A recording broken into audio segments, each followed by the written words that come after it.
Les rapports que nous avons reçus à cet effet est très positif. Globalement, la position de la CENI a été confirmée par les cours d'appel, ce qui est une très bonne chose pour notre équipe qui est là à une première expérience en cette matière. C'est donc fort de ça que nous avons pensé organiser cette évaluation afin que nos missionnaires ici, de vive voix, nous fassent rapport du déroulement de ces recours. De cette expérience, nous devons nous préparer à affronter les contentieux des résultats qui ne tarderont pas.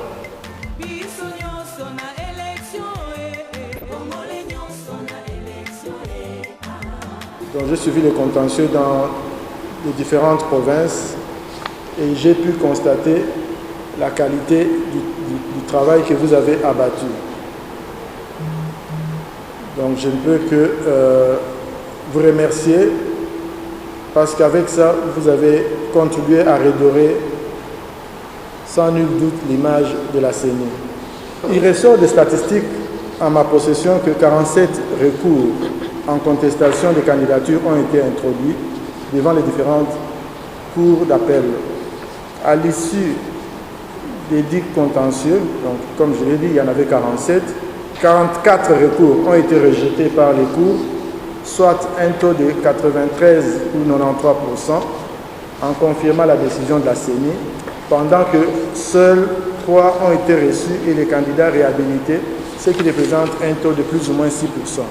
Cette performance prouve à suffisance l'expertise avérée de nos experts juristes dans la gestion des contentieux électoraux et qui s'inscrit dans notre nouvelle vision de placer l'homme au centre de toute action. À travers cet atelier, l'occasion est donc donnée aux experts juristes de partager avec nous les expériences vécues dans le souci d'améliorer la prise en charge des contentieux électoraux des prochains scrutins et particulièrement ceux en rapport avec l'élection du gouverneur et des vice-gouverneurs du 6 mai, conformément à notre calendrier électoral. Avant de clore mon propos, je tiens à remercier les collègues du bureau, les cadres et agents qui étaient impliqués dans l'organisation et le succès de la gestion de ces contentieux. Sur ce, je déclare ouvert l'atelier d'évaluation des contentieux des candidatures à l'élection des gouverneurs et vice-gouverneurs dans les 14 provinces.